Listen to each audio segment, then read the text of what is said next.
welcome to your Daily Gameface. I am Dr. Kim Lannon here on a very hot and steamy, beautiful Wednesday here in Massachusetts. I know it's steamy, isn't it? It is. Yeah. And the fact that I forgot something in my car and had to run back outside, I think that was the most run I have done since my surgery. And I'm sweating. Yeah, how's that going? All the things we talked about, you haven't told me how you doing? I know, right? Yeah. Well, someone that actually listens to the show saw me out last night and was like, "Oh my God, I heard it." And I forget that people listen. Yep. And it's like, oh yeah, I forgot. Cause like, how'd you know? But That's the thing about all this, doing radio. It's like you think nobody's listening. Right. And you run into somebody in the street and it's random. And it was like, and they're like, "Oh my God." And then I was like, yeah. So, I had a milestone today. I had progress. And so, but I just ran, and it's the first, and that parking lot, is long. Yeah. Right. So and where I park. So I had to run to get the thing I forgot.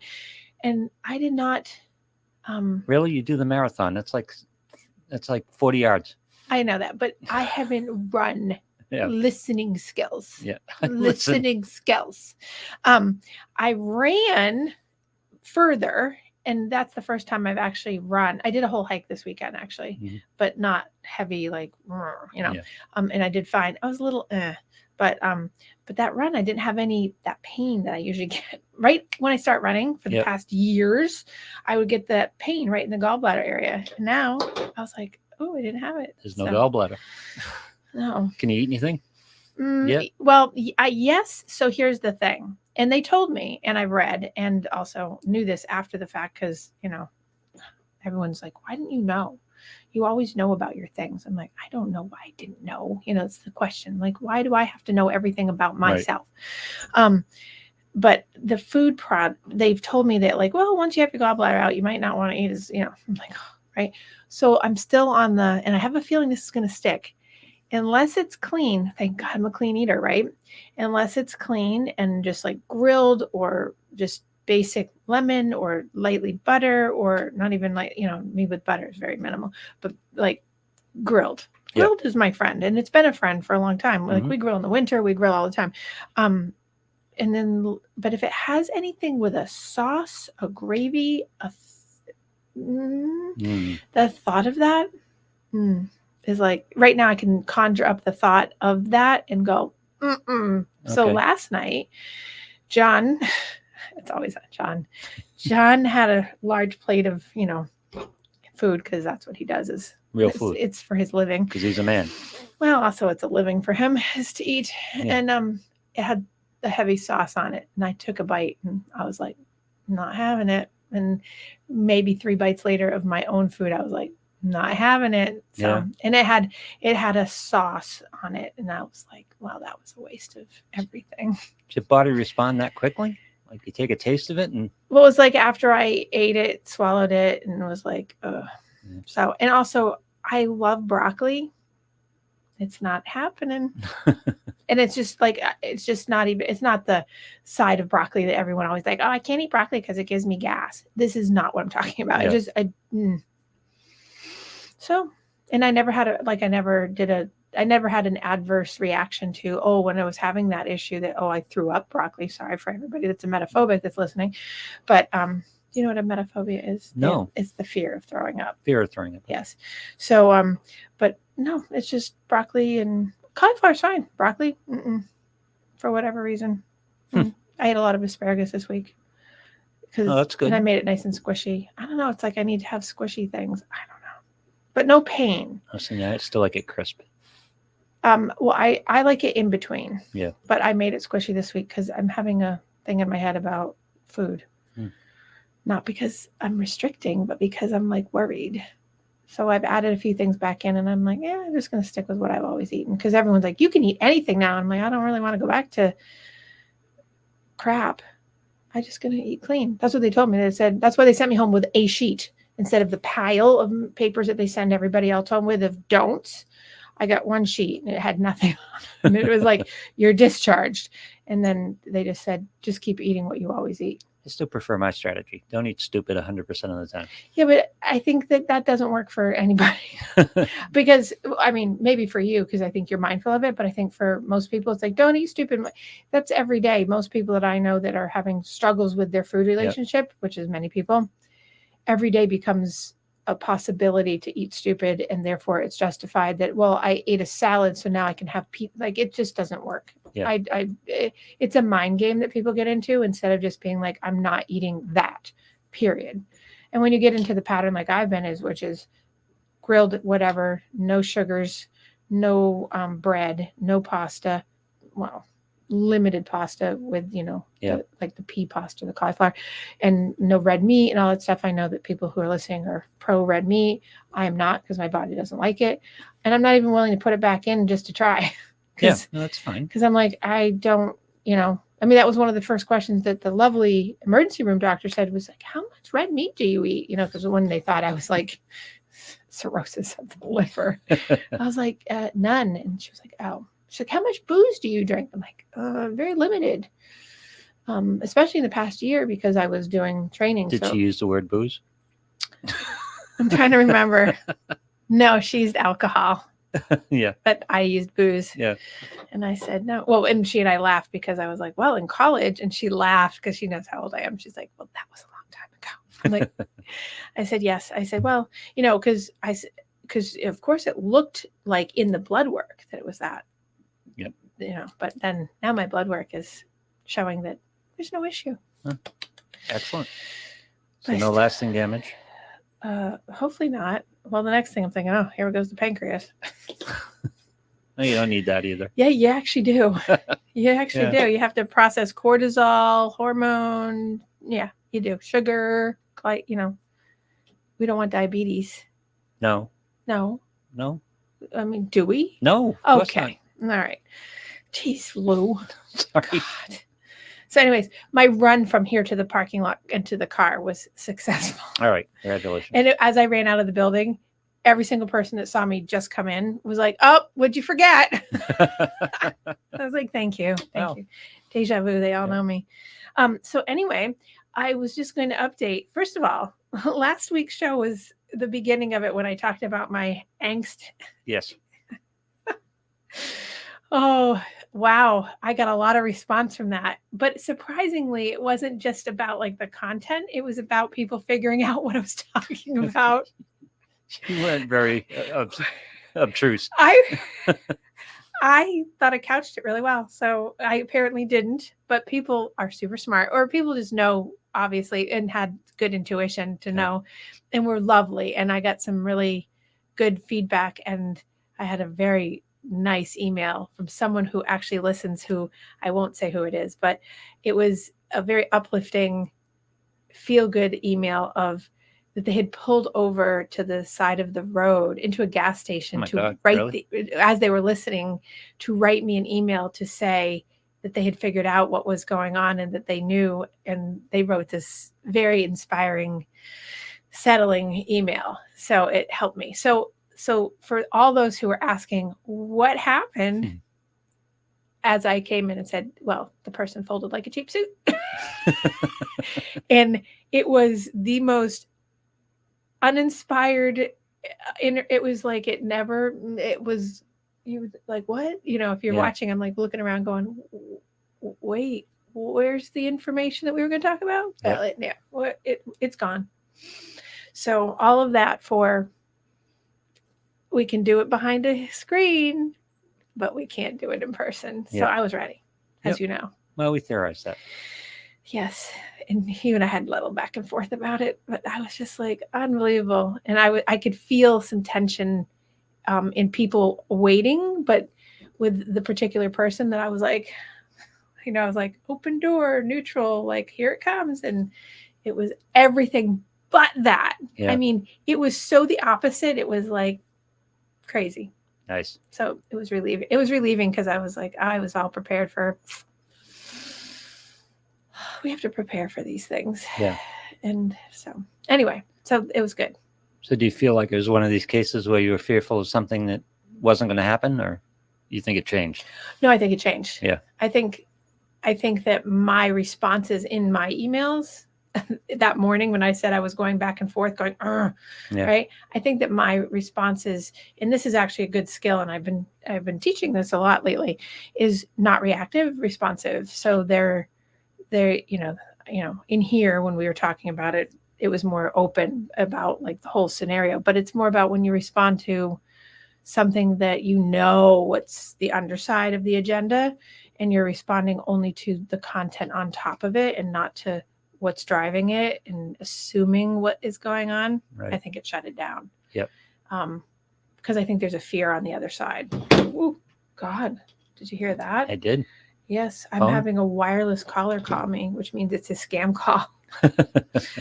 So I think that that's important, that if you're doing good responses, which means you're not putting emotion, and it shuts a door, because when you're it's like talking to the narcissist, right?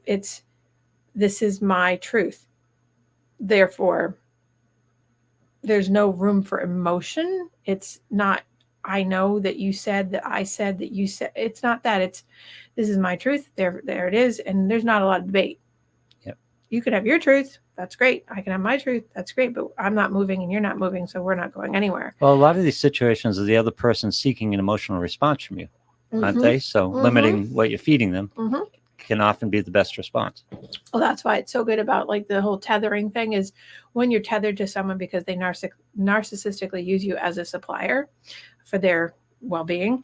When you don't have a short tether to them and it's really long, it makes it much easier. Yeah. Because we're all tethered to people, but it's a matter of how tethered are we? Yeah. So, and the closer tether you are to a person, the more entangled you get, because it's that enmeshment. And it's really hard to get away from someone who has the facade of power over you. And, for all intents and purposes, when you're in like leadership roles, which happens, you have an authority figure, but that doesn't mean, just like parenting, just because someone has a title doesn't give them carte blanche to treat you like crap. Right. This has been a theme of lots of people this week. No, lots of people talk about this. I mean, I think that it's more trending in society now about like, hey, I don't have to kowtow to you. I don't have to. And it's not about being disrespectful. It's about, just because you say something is this way doesn't make it so. It's boundaries, right? Yes. And it's that boundary I talked about, that it's not about setting a boundary to reject someone. It's about, I will not tolerate you talking or treating me or doing whatever you're doing to make this for me. Well, you can do whatever you want, but you're not going to do it to me. The way I frame it is I become very stingy about my mental energy. Well, that's like, I'm not giving you that emotion. Right. Exactly. This isn't worth it. Right. Exactly. Yeah. And it's not. And so it's like when people lose self-control, or they don't have good self boundaries, and then they violate yours. That's one of your first signs to say, I'm not letting you step over me. Yep. So, and being okay with that. I think that's the other piece of it. It's like one thing. So you can have both work together, which is optimal. But sometimes people really have a hard time doing both. It's like they can set the boundary, but then they fall apart because then they don't like the uncomfortability of the feeling. But it's great when you can set the boundary and then be like, stand the conflict that it creates. Right. And I think that if you're, so it's not just psychology training. I was trained early. I had the rough upbringing of being in gymnastics world. So you had to have a tough skin. So you roll with criticism, you roll with bad feedback, poorly given feedback, awful things said to you. So I think I have a little bit tougher resiliency around when someone says something, I'm like, whereas a lot of people get really hurt by it. I'm more like, irrelevant information. Unfortunately, too many coaches in all sports still think criticism equals coaching. Well, right. And only, and I think it's very old school. Yep. In terms of sport, I was taught under gymnastics but many years ago, had a heavy lean towards doing things towards the Romanian and Russian techniques, which were very much about being authoritarian, very tyrannical, very abusive. And there's still twinges of that here and there, not as much as there were because USA Gymnastics came in and had to do a whole safety protocol, especially because of Larry Nassar and the sexual abuse scandal, and other things and other coaches that have been, they put in rules about coaching, but coaches still get away with that. I watch it. I see it. I have reports about it because I still obviously work with gymnasts and other athletes. And I just had an athlete who just started with me recently, football player. And, I gave the parent a message of how to, like, this goes back to how people work with coaches. I mean, coaches who are coaching their own kids. One of my best pieces of advice is and I grew up in a household where I was being coached by my parents. If I could ever change that and I had the choice in that would never have happened. Yep. Because it's a big hardship, I think, on families, and I think it's a big hardship on relationships. And I think if people really have a choice to not be doing that, I think you can find other ways to be involved in your kids' sport without coaching them. Yep. But that's a whole nother thing. But one of my biggest pushes towards parents is when you're coaching your kid, you're only a coach when you're in the gym or when you're on the field or whatever. You're not a coach when you get in the car and none of the other team is around you and you're still coaching your kid. And then when you get home, you're still coaching your kid and the line becomes no line. It's just, You're now not a parent. You're now not a go-to person. You're now not able to be explored as a human being.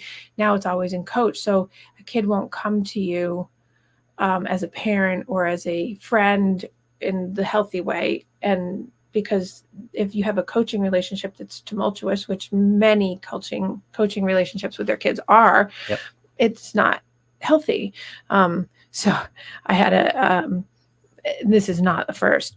I have kid come in sitting with parent, and I'm giving the parent the same kind of conversation as the kid, and talking about, okay, after 45-minute session, about 30 minutes in, I have figured out what the underlying issue is, at least on this initial session of what's going on, and gave an initial recommendation of what we're going to do to start getting the ball rolling to get the kid back. This is kind of a lead into the show today. The kid's sense of purpose, and you get a 13 to 15-year-old range kid. That's the high time of when kids usually quit their sport. Yep. And we know this. So, you have the kid and you have coaches that are your parents and you have them, So I said, it's hard to have a coach that's a dad or a mom doing your sport. And then if they don't shut it off, and it's exhausting for the kid because the kid then is on anyways, but then has to be on. He's at practice 24/7. Right. Yeah. And so I give the message, and then notoriously, unfortunately, the parent goes home, and in my session, I said, I'm giving you this understanding of that you're exhausted, you're tired, it's a lot of work, and that right now you're at the end of season, so we need to take a break, which is the bane of existence for a lot of parents who coach, because they hear that and they're like, a break? Not anymore. I'm going to be, my child is going to be the next NFL star, the next NBA star, the next Olympian. And okay. But children and athletes, all athletes, including Olympians, will tell you that are good, need breaks. And so when I said we need a break, that doesn't mean we're taking time off from the whole sport. We're just taking a break. And I gave specific rules about this. Sure enough. And I said to the kid, but we don't use that as an excuse to not do anything. And I gave structure around how this was going to look, and that we were going to continue on like structuring it for a few weeks. I got undermined. And so I'm having to do the whole, mixed messages, because the parents. Well, you're just an assistant coach. Well, right. If that. In that dynamic. Right. Yeah. Well, and I have to become the head coach. And so without saying it, I basically came back in on the email that I got to update me on how the conversation went at home, that they reassured that parents, unfortunately, did what most parents do, is that they took the message, did exactly the message, but then reiterated, but you have to just keep doing good hard work. They just turned it around and gave the positive message, but then went back to the same message they've been giving, which then puts more pressure. And I explained it. You're invalidating the fact that I understood, you understood, And now the kid felt understood. And then when you go back, you say the message I gave, and then you say, but you still have to do these things because you're not living up to your potential. And this is what we want for you. And you want this for you too. Now everything that got validated went away because now it wiped the slate clean. We're right back to the start, and the kid has pressure again. And so now we have to start all over again when the kid comes in. And I said that. So I had a little talk. Here's interesting. Well, you and the parent are working at different aims. Right. I'm trying to, and so I had to say, we're trying to get your child to be efficiently more successful without getting tired. This could be counterproductive and counter-therapeutic. And it was good because I did get good feedback from the parent afterwards saying, as I was writing this email to you and hearing what I had said to the child, I realized that we might have said the wrong thing. And I heard it that time. Right. Email. Right. Yeah. And it was a well-crafted email on my end because I was just going to say that 25 years ago, I would have done like a painstaking re-edit of my email and making sure that I said like all the right. I was like, now I'm like, no, this is what happened. This is what you can't do. If you're going to do that, it's undermining what we're doing, and we might as well not do it. And it was received well, but because I wasn't thinking it was going to get received well, but it was. But we'll see. Right. So in that vein, I go towards what is people. So I have a couple clients, not the athletes, but were talking to me, and they always talk to me about this, about purpose. We haven't talked about purpose in a while, but the sense of purpose that you have to have in life, and people don't know what their purpose is, or they don't have a sense of what their purpose is. They think they know, but at the end of the day, people don't know what their purpose is, and they think their purpose is their definition of identity of I'm this is what I do for my job, this is what I do for a living. They don't have their and it sounds cheesy for a lot of people, but they don't know what gives them passion. They don't know what gives them joy. They don't know. They go to the safety of, I have a job, I have a family. They go through all the same things but that's not purpose. So I had a friend write me an email or a text this morning and say, I'm feeling blah. And and I know exactly why. I've known this person for a long time. And I'm like, I know exactly why you feel blah. And so me being blunt, I wrote ahead and I said, because they would say, I feel blah. What do you think is wrong? Do you think something's wrong? And I said, well, nothing's really wrong, but you're lacking. You're doing this. It's like they have a sit job, so they sit all day, and they throw themselves into the identity of their work. That's all their identity really truly is, in my opinion. Don't know if they think that, but I do. And then they don't have a lot of, they don't have any extracurricular activities. They don't really do anything else. They don't do, they have kids, but the kids are sort of in the older range. The kids are stressors because of their age and some of the stuff that's going around them. And then it's just like, you go to work, you come home, you're not really doing any exercise. You're not really doing anything to make yourself feel fulfilled or passionate. There's no hobby. You lay down, you go from sitting to eating to laying down, or whatever order that is. And then you go to sleep and you start all over and do it every day. Yep. And that's a lot of people do that. Sounds like the 30s and 40s. And it's like, yeah. and because you give into your identity, to your marriage, to being a parent, to what your work is. Right. And there's less and less you just start drifting away from you. Well, and then I think that is such an important point, is that people don't know their purpose because they don't focus on the you part of it. They don't focus on, what do I want? Because we're taught it's selfish. Right. Well, that goes, and so that goes back to a little bit of last week's conversation about the difference between being selfish, cocky, narcissistic. And so someone asked me last week after the show, like, well, I heard your show, what's the difference between being narcissistic and cocky? Narcissism is on that spectrum of, like, we got, that's the insecurities and the injuries and all the things that happen to us. And then you have the full blown, like, insecurity of, like, self. And so on. But cocky is like a behavior that comes with the narcissism. It's like, I am this, I am that. That's very different. Being confident. And so I think somebody said, that, taking and like I did last week. I said, I'm good at my job and I'm confident in that. That's an oddity for people to hear because it gets into the social norm of like, you're not supposed to say that about yourself because, oh God, there's nothing wrong with saying you're good at your job. Because I ask people, I'm like, are you good at your sport? Are you good at your job? Are you good at parenting? And people are hesitant because we're taught if you say that, you sound right. Fill in the word, It's right? not for you to say. Right. And absolutely it is, because that's where self-confidence comes from. You have to go to the inner piece of your space of like knowing where and who you are truly to know. And that doesn't mean you're bragging. It means if someone says, are you good at something? You can say, actually, I am. I'm good at that. There's nothing wrong with that. I mean, if you're going around without activation of someone asking you and going, I'm awesome, that's a different thing. That's a little different. Yeah. That's a little different. But when you're, in the face of something going on, like I had last week, or someone asking you, are you good at that?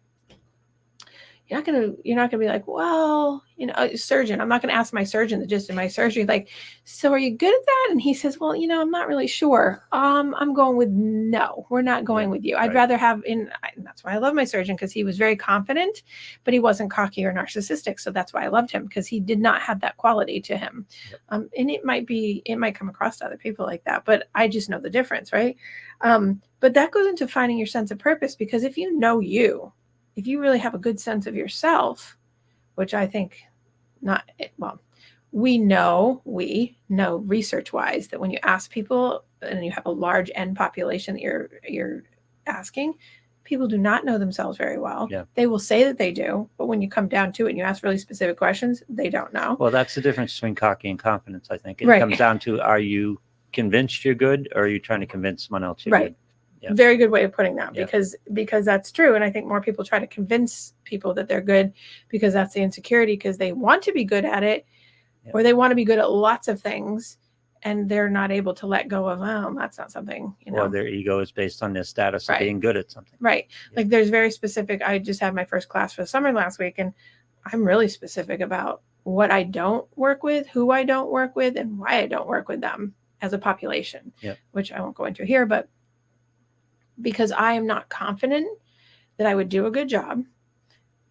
Well, not even I know I wouldn't, because I have too many things caught up in working with certain populations.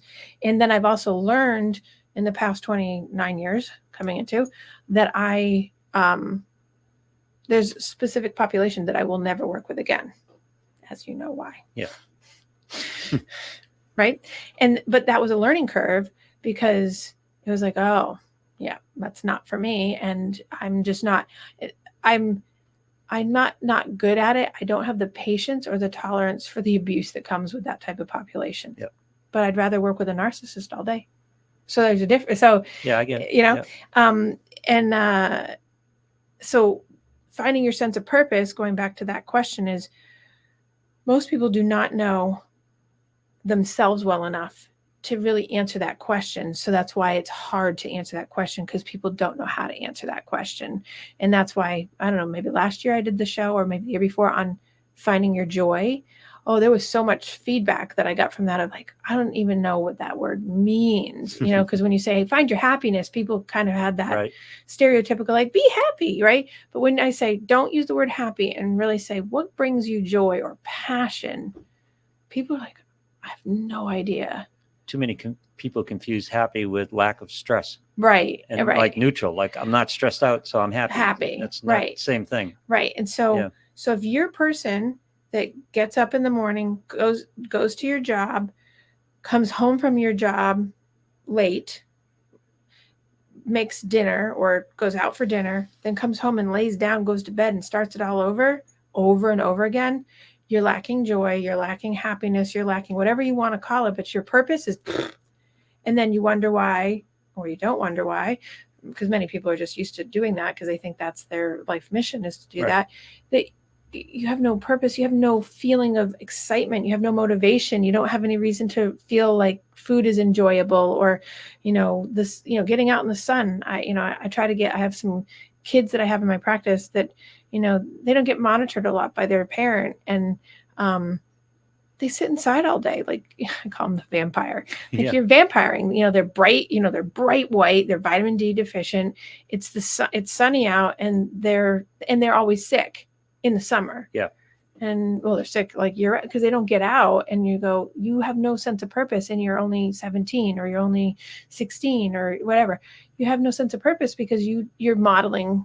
You're getting what you modeled, and therefore you're going for exactly what you see. Mm-hmm. So, it's like, okay, you're going to do that. You're going to leave school and you're going to go right into a job and do exactly the same thing that you're being modeled. But where's your purpose? Yep. And so, so I have a list that I made because I was going to talk about this very, very extensively today. So reasons why finding life purpose is so hard. This is my little list. Because we don't know where to start. So that's where we start, is we don't know where to start.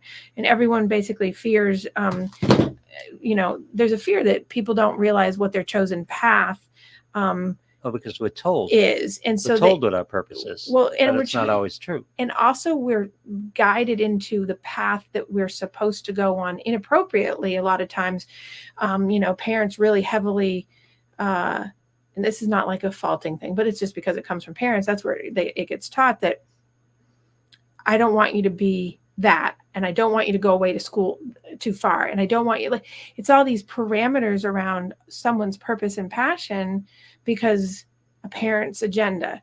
And somebody, a lot of times I'll get not as much as, because I always have a good answer for this. I get, well, I don't want them to go far away from college because it's expensive. It's no more expensive to go to Florida than it is to go to UMass Amherst. Right, close. It's really not, because if you're getting financial aid in the first place, you're still going to get financial aid. Right. It's not like it's changing. You're trying to control, the parents trying to control for something else on the agenda there. Because it's, and so when I come back with that retort of financial aid is financial aid, it doesn't matter. Yep. You still fill out the FAFSA form, whether you stay in state or out of state. It might be a little cheaper, but some schools are just the same. Sometimes even if you go out of state, it's even cheaper. So it really depends. So that never flies with me when because I try to say that's an agenda that the parent has to try to, I call that a purpose killer, because you're, you can't get a kid to find their purpose if you're constantly trying to put them in a path that fits your path. Right.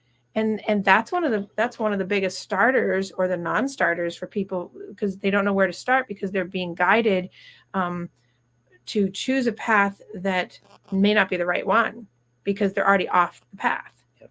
Right. So I think that also people are still in the mindset that has not changed in years, is that you often think your life purpose is going up the ladder, and your career, your social standing, you're accumulating wealth, having lots of power, competing, winning.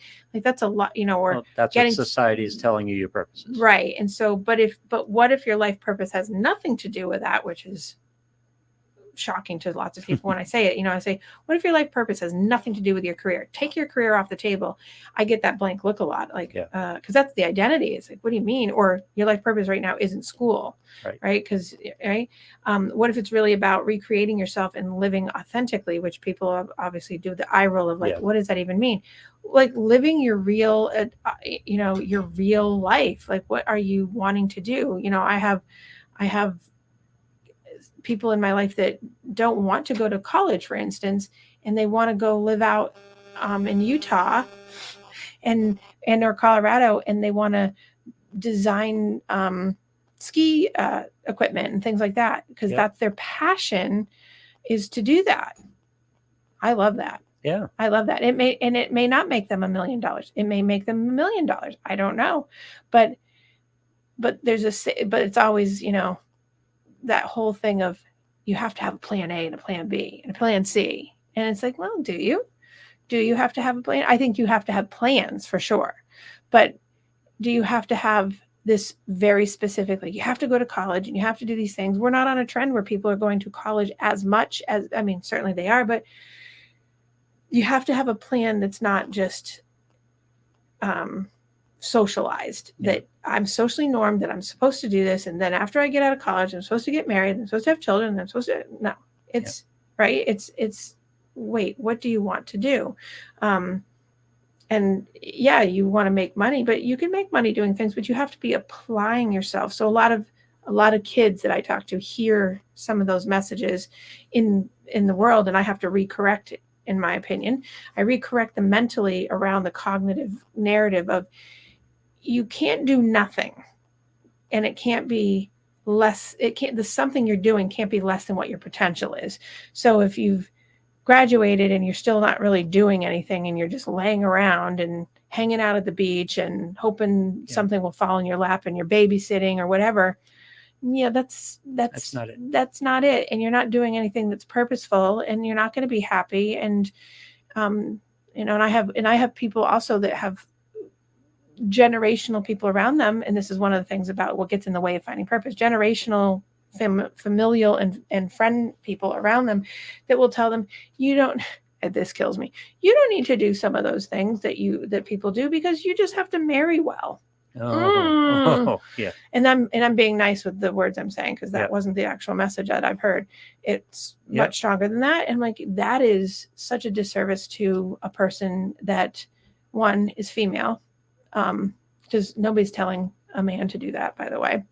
That leads nowhere. It just leads nowhere. It's such a fantasy of like, you only have to have, I mean, so I can follow, you only have to have, just get a little job and just make sure you marry a man that has lots of money. Like, and I'm always saying, like, where are you finding this man? Like, where you're this age, and I won't out it, but you're this age and you're going to find, what's he, 40 and you're 20? Like, what? Yeah. Like, and where are you finding him when you're going, to McDonald's for your shake? I mean, this is not conducive. So there's so much of that still out there that's surprising to me. But not surprising, because I think people just get misguided, and they don't have really sense of, if someone doesn't have a sense of purpose in their 70s and they're helping people in their teens and 20s, unless they really have good sense of purpose themselves, they're not going to give good advice on this. And so I struggle with trying to intervene in that space to give good, healthy suggestions of how to start with, where's your real potential? What do you really want to do?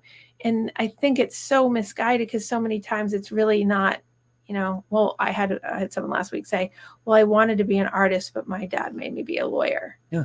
And I'm like, but so I said, what if you could go and be an artist and you didn't do lawyering? And they're just, the first answer was, my parents will disown me.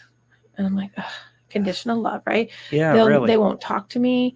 They'll be angry at me. No safety in your parental relationship. Right. Yeah. So that went right to that. And that's not an uncommon answer. It's not anybody else externally. So their sense of purpose is already squashed, because they have given up the dream of, when little kids tell you, I'm going to be blah, blah, blah. And you're like, you can be anything you want to be, but then they get to their teens, you're like, you're not doing that. That's the message that comes out. It's like, wait a second, when they were 5 and 7 and they wanted to be that, it was fine. But then that was cute, apparently, and you didn't take it seriously. And now they still want to do it. And you're like, no, you have to be this thing. And I think there's so much pressure in that. I think there's some strong societal pressures that push kids in the wrong way nowadays. For example, all right, I'm a certain age. Right. I have no idea what I'm doing. It's daily course corrections. Right. I'm seeking it. Yet you get out of high school, you're 18. You have to pick a college, and you have to pick a major by the time you're 21. Right. And did you know what you wanted to do in life at 21? I did. You did. I knew at 11, but I'm an anomaly on the board. Yeah, but not every kid does. And you don't have it all figured out at 21 or 19 or... Well, you don't have it figured out at 15 and 16 when they're trying to get you to make a choice to go to a certain school, which is what I tell parents when parents get all verklempt about, my kid doesn't know what they want and they're a sophomore. I'm like, well, because they're not supposed to know what they want. And I'm like, let's just talk about schools. And I usually break it down. And I have, because I do this every year with a lot of my groupings, right? I do at least 10 applications a year in my practice with parents and their kids. And I've graduated many. I've raised many and graduated many, right? And we start with we're not doing major. We're picking 10 schools in ranges that the kid wants. And then you can have input. And I tell the parents that. I'm like, you can have input. And they're like, yeah, but money. I'm like, no. This isn't about money, because no matter, that's when the FAFSA, I'm like, you're getting financial aid unless you're paying for it out of pocket, which is really rare that I have, and that's usually a carte blanche thing. Like, they can go anywhere they want because that's what the parents say. But this is like, oh no, but the money. I'm like, no. And then what they do is they whittle them down into, well, I went to this school and that was good enough for me. I'm like, yeah, but you're unhappy. Right? Because they're doing the thing that I'm talking about. They have no sense of purpose. Right. They go to, they have the 2.5 children, they have the picket fence, they have the 2 dogs, they go to work, they come home, they eat, they go to sleep, they do it again. And they have their 2 weeks of vacation, and they have their 11 sick days and their holidays. And 7 out of 10 of them aren't doing what they went to college for. Or I'd say more than that. Yeah. More than that. Yeah. And they feel underpaid, underwhelmed. They do. Yeah. They feel undervalued. Like, it's across the board. And why do that? Why can't, that's why I love the fact that the entrepreneurship programs have opened up in a lot of the colleges, and you can take entrepreneurship and international business, things like that, because it's opened up so many doors for so many kids that I've seen, and flourishing in that sense of purpose, because you can create more of what you want. Mm-hmm. And even though when I was going to college, they didn't have the entrepreneurship like they do now. I found, just because of who I am as a person, I found ways to find my own way to get to my niche, because I knew what I wanted, which is rare, but I knew, and I just made sure that I did that path. A lot of people can't or don't do that because they just don't know. So I make sure that all my kids know, there's all these different things out there, and you don't have to know when you're 16. Yeah, that's just not a fault, not knowing where you're going. But it's created a mental block for a lot of people with their kids of, you got to know, you have to have a sense. It's like, why? Yeah. You don't have to know. All you have to do is get into the school that you think you want, because of, I say, you have to go and look at the schools. You have to feel the comfort fit. You have, if I think a kid is going to pick a school that I think is not a good fit, I usually tell them, because I know a lot of the schools, and I say, you're not going to like that school. You start with basics. Do you want a big school? 30,000+ UMass Amherst kind of. Do you want a medium school, or do you want a small school, right? Do you want under 10,000? You want under 2,000? Let's start there, right? Let's pick those kinds of things. Do you want to be 40 in a room with a teacher, or do you want to be 300 in a lecture? Do you want to have, city? Do you want to have suburbs? These are important purpose questions. Like, where do you want to be, because you're doing something more out there, not major, because 90% of the time kids go in and change their major multiple times. Yep. They just do, because they find like, oh, I don't like this. But the sense of purpose is still about, okay, are we doing it for ourselves, or are we doing it for somebody else? Right? Are we going to school because we want to be a lawyer? Are we going to school because we want to be pre-med? Are we going to school because, we think we want to make lots of money because that's what we've been told we need to do? Because that's going to fall short in life, and people become incredibly unhappy. And I think that you see a lot of the rumination, the anxiety that has come up in the past 25, 30 years in people get more and more anxiety disorders because of some of this. Is that people ruminate about all the decisions they've made, haven't made, wish they had made, could have made. Yeah. And they feel locked sometimes, because you went to school to be a CPA or be a lawyer. Right. That's kind of what you have to do. You're not really, but that's how you feel. Right. Well, because you have to have a real sense of self if you are to flip careers all of a sudden after you've gotten that kind of degree and you become licensed or things like that. You really have to grab onto something within yourself to say, I'm going to take that leap and risk, knowing that it could fail and knowing that you'll still be okay. And I always tell people, you're going to land on your feet, because if you're already in that, you can always go back to that. Right. And people are like, no, because it's scary. And it's the fear that drives the lack of drive towards purpose, and finding finding, how do I have my passion? And I see it in people's faces when you say, what's your passion? Then you finally can get an answer what the passion is. And I say, how would you get that? And they're like, and they immediately negate it. Like, no, it's just not going to work. So, and it's almost like, it's like, well, I'll do it the second time around. Like they're, when's that going to be? You have this one life, this one time, do it now. Why can't you do it now? People are afraid. And I think a lot of the fear just comes from that messaging of, this is not what you're supposed to do. Plus, I think it becomes generational because when you get into your 30s and you're at this point in your life and you get kids get to the age where they're impressed by this. They're looking at this, they're observing this, they're seeing this, they're thinking this is the way it ought to be. I'm going to put myself aside for everything else that I'm doing. They think that's the lesson, and that's rarely the lesson. Right. Well, and so what would you say is the lesson?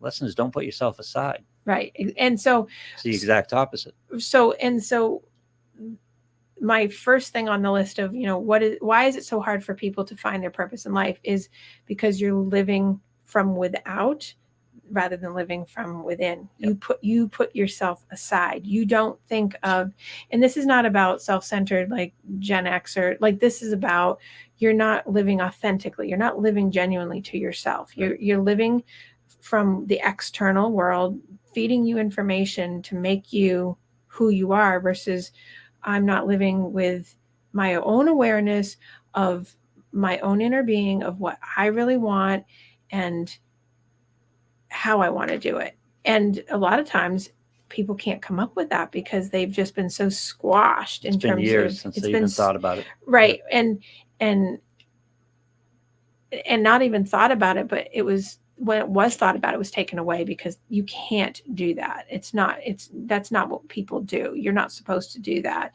And like, why not? Why can't you do that? But it's a socialized thing about, live from external, what people think about you, what they think about your job, what they think about your status.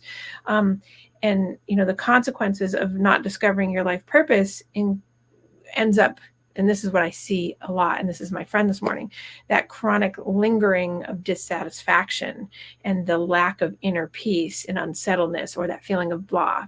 That feeling of blah is that lack of dissatisfaction and inner peace, because you're always not fully in sync with your inner being, and your self-purpose is not in sync, and your outer life and your inner life are not talking to each other because you have shut your inner life off and allowed the outer life to dictate.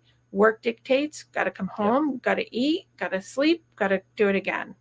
And it's actually a killer. And so on that, so here's, I thought, because of course, I always do my research. When you know yourself, so I have statistics, and I think this is so important because I see this so much. And I have my doctors, I've had 5 doctors in the past couple of years be like, you cannot sit the way you sit, as we know, the amount of time I sit, because of how many people I see a day, which is extraordinarily insane. But just really quickly, so when you know yourself, you gain confidence that gets you determined to improve your quality of life and the people around you.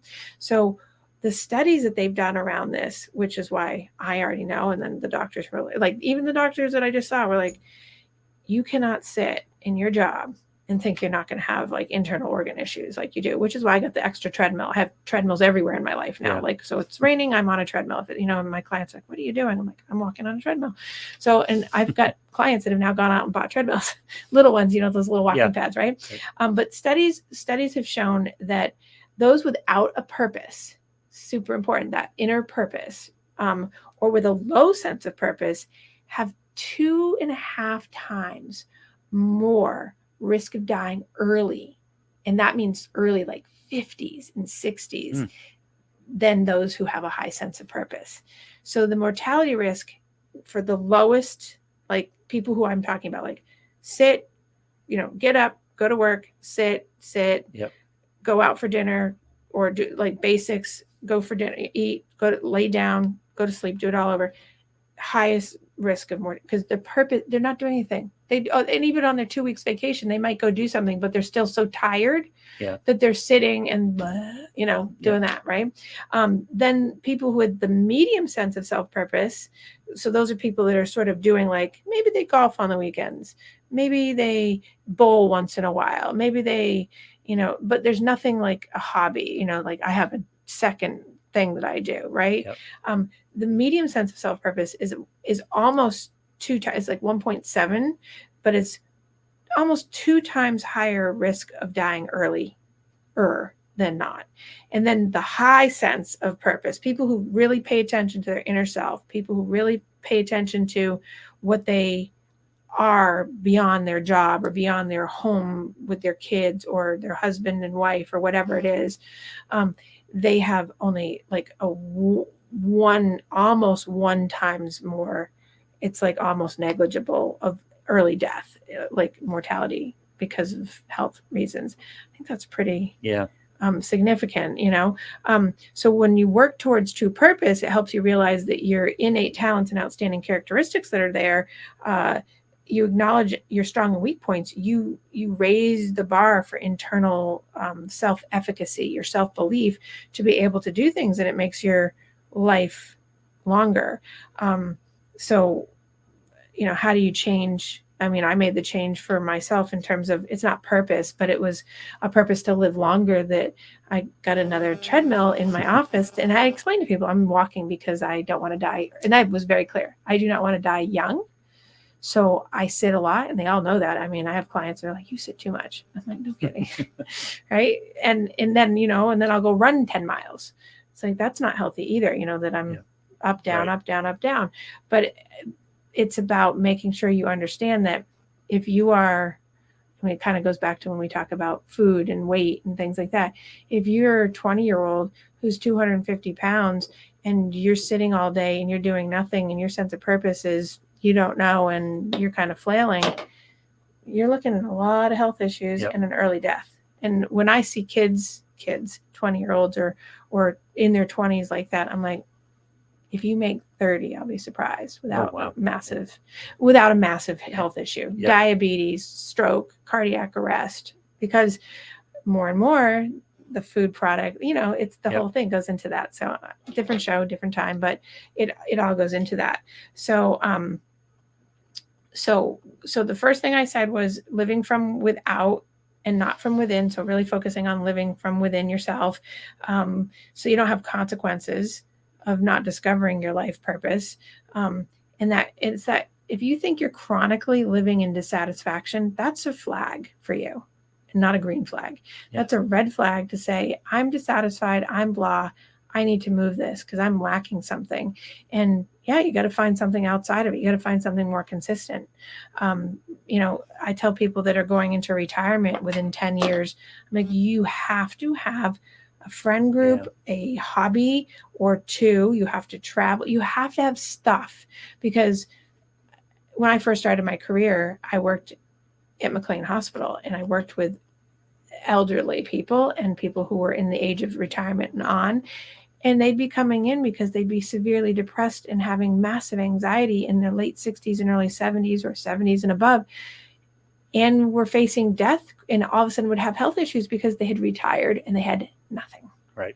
That was like the day after they retired, they were like, what am I doing? Yeah, exactly. So I learned really quickly to start telling people that I see now in their 30s and 40s, and I'm like, we need to make sure you have other things, because people will come in and say, oh, I don't do anything else.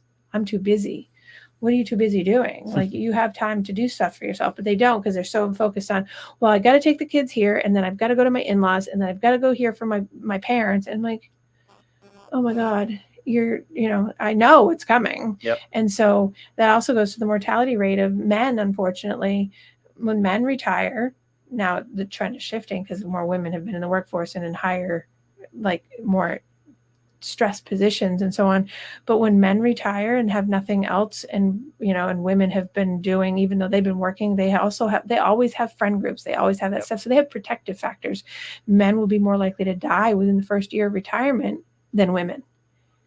It's funny how we identify those guys too. Yeah. It's like look out for him when he retires. Yeah. Yeah. Because Yeah. Right. And usually that's an increase. You see people increase like food intake, you increase alcohol intake, you see even more sedentary lifestyle because people lack, they don't have a workshop. They don't have something that they share with friends. Women tend to have little gaggles of friends. Yeah. Women tend to go to exercise classes. Women tend to, even when they're working bajillion hours like I do, they have protective factors men typically don't. So if you're a male listening to the show and thinking, okay, what's my sense of purpose? You have to have a sense of purpose in lots of different ways, but your sense of purpose also to know what are you going to do when you retire, and you can't start it after you retire. So like I have a 70-year-old client right now. We've been talking about his retirement since he was 50. The likelihood is he's one of those people that's probably not going to retire because of what he does for a living, because he can still sort of do that. But he's afraid, even though he has kids in his life that are obviously older, and he has, and he's a young 70, right? He works out, he goes to the gym, he does all these good, healthy things, but he's afraid. Like, he's afraid to travel. He's not married, but he has a girlfriend. They live together. She does lots of things. They do things together occasionally, but he doesn't. And I'm constantly at him going, you need to do, and he'll come in and say, what am I going to do? What am I going to do every week? And I'm like, we talk about this all the time.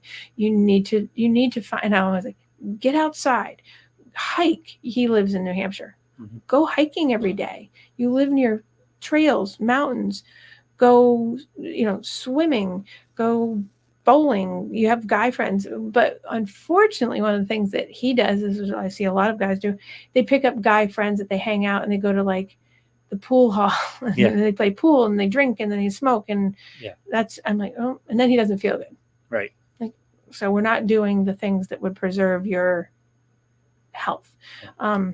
It's a hard balance to find. Well, it's still a foreign concept to people. Right. And it's been a foreign concept. This is not a new concept. It's a foreign concept that's been going on since like 30s and 40s, right? Because people, so another thing that gets in the way of purpose that goes along with this is people's overwhelming pursuit of success.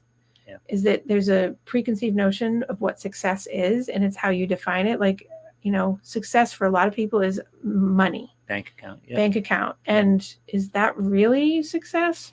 Because with money comes problems.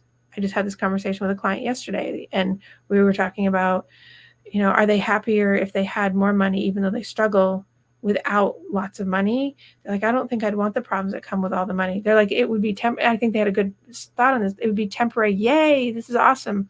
But then they also know enough internally, because they see their inner world going, but then, the life satisfaction goes out because it's just not the same. Yeah. Just depends. Self-inflicted, though. Right. Yeah. Because I think that, and this is my conversation yesterday, when your life is surrounded by check boxes, like, I graduated, I had kids, I have a career, I'm going to retire, and then that's success. Okay, but along the way, your direction, you could have gone a million different ways. There was a lovely couple on this morning on the Today Show before I came in that they are renovators of brownstones. Oh. One was a software engineer before this happened, and the other, they're partners. Yeah. I think they're married, and they and the other one was something totally different. I can't remember what he was, but totally different. And then they decided that they had a love for architecture, design, all these things, and they both quit their jobs to pursue, which is what people do, they quit their jobs and started pursuing like renovating old brownstones, and it's turned in that, and that's what they got paid for. And all of a sudden it turns now into, they've written a book on renovating brownstones, and then now they're going to probably get a TV show out of it. That doesn't happen for everybody, but it's not unusual for people to say, I am not following my thing that makes me feel successful. They both talked about, they were going the route that's traditional of what is success, and that was not fulfilling enough for them. And it was just to make ends meet, just to kind of check the box. So if you can relate to, I'm just checking the box, that's not fun. It's not sense of purpose, right? They were going where they were led as opposed to where they chose. Right. Yeah. And I think that when you think about success, being successful is overwhelming. The concept of success is overwhelming too, because it puts the spotlight all the time on compelling you to always keep some level of prestige. You can't follow your dream and become like a ski boot maker. You have to go to like college or whatever it is, right? It's like, it depends on who's measuring the success, right, and what that means. But well, that's the key. That's exactly the key point. Who's measuring the success? Right. Is it internal or is it external? And that's why it's so important to be in touch with your internal self, because true purpose lets you recognize your internal gifts and use them to give back to your community, yourself, society, and if not the world, right? Whether your gifts are kind of like sporting, playing music, helping people solve problems like I do, or simply making those around you happy, like comedian, whatever it is, you got to find your joy. And a purpose is like a calling. So you see, people in clergy will talk about their calling. Mm-hmm. It's because they feel a passion, supposedly, right, to this calling. And it becomes a compulsiveness, a passion for them. And it starts with, I'd like to try this. Right. And before growing into the mandate that you can't get away from, it's like, I'd like to try this. And hopefully a parent will say, youth, like, okay, you can try that. Yep. Unfortunately, we don't have a lot of that, but that's where I get involved a lot of times and say, why can't they try it? And I'll get the feedback of, well, I'm paying for it. Okay. So, it's like this constant, condition. So is this a payoff for you, or are we right? It's raising the child? Right. Well, and unfortunately, you see a lot of parents who still have that belief, and there's some cultural beliefs in this too, that they have children to have them take care of them in their older age. And that's not why we have children. Yeah. Because that's a bad reason to have children, because that's, and I know that culturally there's a lot of that, it's like having kids take care of the cows. Right. Exactly. Right. It's not the purpose. Yes, exactly. Okay. So the next one that I want to really quickly go over is like not stopping to dialogue with yourself. People don't take the time, we all believe and think that we know I have no problem with that. People often will believe and think that they know themselves really, and sometimes they illusion themselves into, knowing themselves, or they delude themselves into thinking they know themselves when no one really knows themselves. And so when you actually know yourself, and you can gain confidence because you'll improve upon your quality of life because you know yourself, you know what you want. That's like even talking about the boundary setting. Like when you can set a boundary and say no to something and be okay with the uncomfortability that someone might be upset with you because you didn't do what they wanted, that's okay. Funny you bring that up. Why? Because Ryan asks, how do you tackle what family and friends think when you live authentically instead of how others think you should live? Oh, that's a great question. I love Ryan's questions. Ryan has awesome questions. So that's actually a common question, because that's one of the most common issues that comes up is, how do you do you without having other people be upset? And then how do you sit with it? You have to learn to sit with other people's shit. And you can't control their reaction. Right. So you don't actually have to tackle anything that they think you should do, because if you believe in what you're doing, whether it is successful or not, you have to just know that you're doing what you want to do. You're not giving up on your plan because someone else has a different plan for you. And the hardest thing is that when people have opinions, and if they give them to you, is to be able, it's almost like dealing with a narcissist. It's being able to say, thank you for your opinion that I didn't ask for. And you can say that out loud or in your head bubble. But, but what I usually say, or I have clients say when that comes up, because this does come up, is it's your response to people is, your opinion is noted. Thank you. And then you move away from it, because it's not emotional. It usually shuts the commentary down. Not always, because some people feel compelled to have to continue to share with you what you should do. Right. And then you do have, and I imagine, Ryan, like other people deal with, family members and friends that, have very strong opinions about, like, yeah, but you really should be doing this. Yeah, but you should. And I'm noting what you say. And this is what, you have to know inside that internal, but I'm doing this. But the key in Ryan's question is the verb tackle. Tackle. You don't. Right. You don't tackle it. Right. You let it sit by itself, because it's not your issue. It's a them issue, not a you issue. Right. And it only becomes a you issue when you allow it to, because then you feel like you have to tackle it. Right. Right. You don't have to. You have to just sit with their uncomfortable. You have to sit with their uncomfortability while they sit with you not moving on their want for you or their opinion of you, of what you think is success. You allow them to have it, move on. Right. And it's just like, that's why your response is noted. Thank you. Yeah. While you're in your head bubble going, ah, right? Yeah. Here, wait. Kind of like getting comfortable with making things uncomfortable. Yes. Well, when you're really successful at it, they don't make it uncomfortable for you. Well, right. Well, because when you're comfortable enough with your internal, it will not be, if it's uncomfortable for them, you'll know it, but it doesn't impact you because you're like, it's not a problem for me. That's like being able to sit in a room with people that you haven't seen in 17 years because they've disowned you and not caring what they think because you don't care anymore because it doesn't really impact you emotionally because you have not allowed it to internally move you on your confidence. It's about getting stingy with your mental energy. It's right. Your mental energy does not need to go there. And like I said last week, it's not, and that doesn't mean that other people's opinions can't be taken in. Obviously, you want other people's opinions sometimes, but a lot of times you get them unsolicited, especially about what you should and shouldn't do. I appreciate your thoughts. I appreciate that. Yeah. I'm not doing anything with it, exactly. Right? But that's in your head bubble, and people get really offended by that, and that's not a you issue. That's a them issue. But here's something you'll never change, by the way. Right, and that's the thing is you will not change people's opinions, nor should you try. Just like they are trying to change yours by doing what they're doing, and as long as you can stand firm in your confidence of like, this is what I'm going to do. I mean, I had people constantly telling me over my lifetime, especially in my youth, you can't do that. You won't be able to do that. And all that did was like, oh, really? In my head bubble, watch me. Yeah. Because it was like, and I had respectfully, because I was younger and I had authority figures over me, I wouldn't be disrespectful. But in my head, it was, we'll see. Yep. We'll see. Because it was like, I didn't ask for your opinion. Thanks for giving it to me. But I'm not, now as an adult, I'm like, thank you for your opinion. But if you've established peace with yourself about your path, right, you're less affected by this. Well, and that's I mean, nobody likes grief from family and friends. Well, right, but I think no one likes to be made uncomfortable by them. But. No, but you won't be uncomfortable if you know yourself. You won't. Yeah, they will be uncomfortable. Yeah, because their goal is usually to move you into their opinion or to have you comply with their opinion.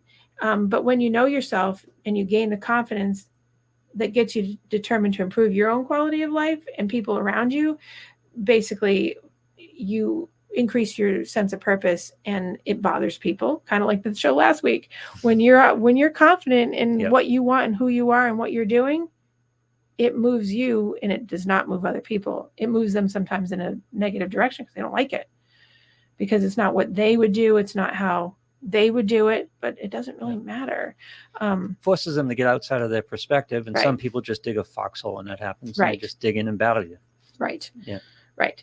Some people accept it. Some people will follow that path and go outside their perspective, but most people dig a foxhole and fight you.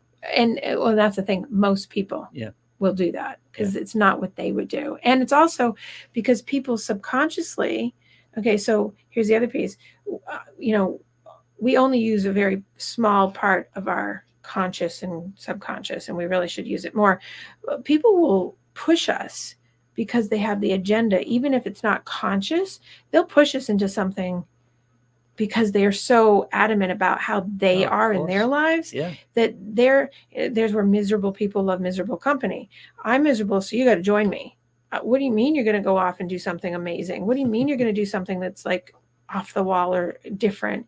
How dare you do that? But that's what's going on in people's heads of like, that's unheard of. That's not the mainstream. That's not what you're supposed to do. Not the way this works. Right. And so not the way I did it. Right. And so so here's the kicker, right? The subconscious, right? That little layer underneath it, right? It controls 95% of what we do. And that's like memorized behavior, emotional reactions, habits, hardwired attitudes. So when you're getting that feedback from other people, you're getting their subconscious going at you hard. Yeah.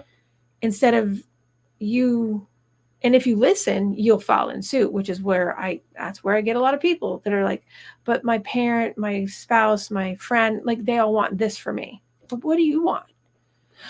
And then it's I don't know, that's because threatening it's to them, because if you succeed in another way other than the path they took, they're wrong. Right. They see it that way. Right. And it's a threat to them, so they don't want you to succeed in a different path. Right. And so the idea of that then is to listen to your own subconscious, not theirs, and work with your own puzzle pieces and follow clues that are giving you life. And we possess all the pieces of the puzzle to shape our own purpose. Mm-hmm. But we look externally because we're taught to look externally to get feedback and validation to put our purpose together. And then our puzzle's all skewed. We're missing pieces. They're the ones under the table. They're the ones that the dog ate, because we don't have them, because we don't contain our own puzzle pieces. We're too busy externalizing them. But if we tap into our own unconscious and work hard, that's through like self-awareness building and mindfulness, right? It allows everything to flow better. And when you're 16, 17, 18, that's a lot harder than when you're 20s and 30s, because you've wisdom over time, right? But one of the most effective practices to listening to your own subconscious is using that inward looking, like, what do I really want? And can you start practicing exploring your own life purpose just by going in and just saying, this is what I want internally. Is someone having a problem getting into our studio? No, we're good. Okay. So, and then that also is part of having, the next piece of that is living your life comparing yourself to others, which gets involved in that whole piece. If you're not living authentically to yourself, it's probably because you're living and comparing yourself to others, that I have to, you're keeping up with the Joneses, and you're wasting your time. Talk about mental, right? You're also wasting your time to try to outdo others. And so many people do that. It's such a waste of time, and you don't listen to your own intuition.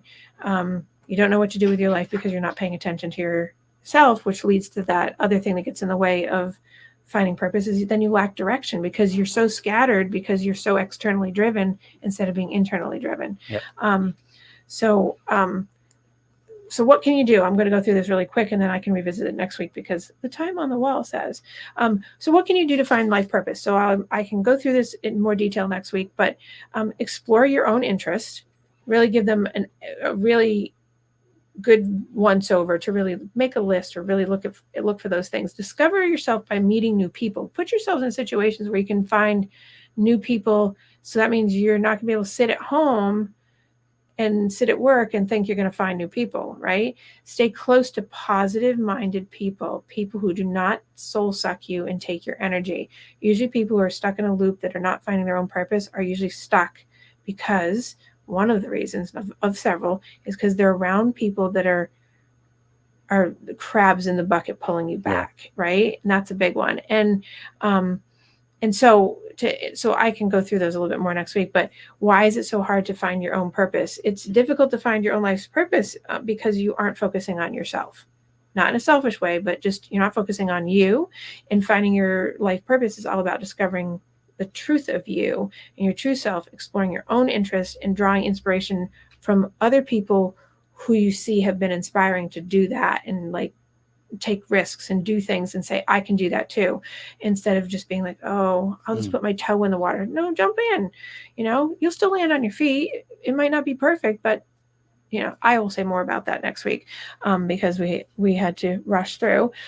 But nonetheless, I think purpose is really helpful now, especially post-pandemic, because people are like, wait, what am I doing?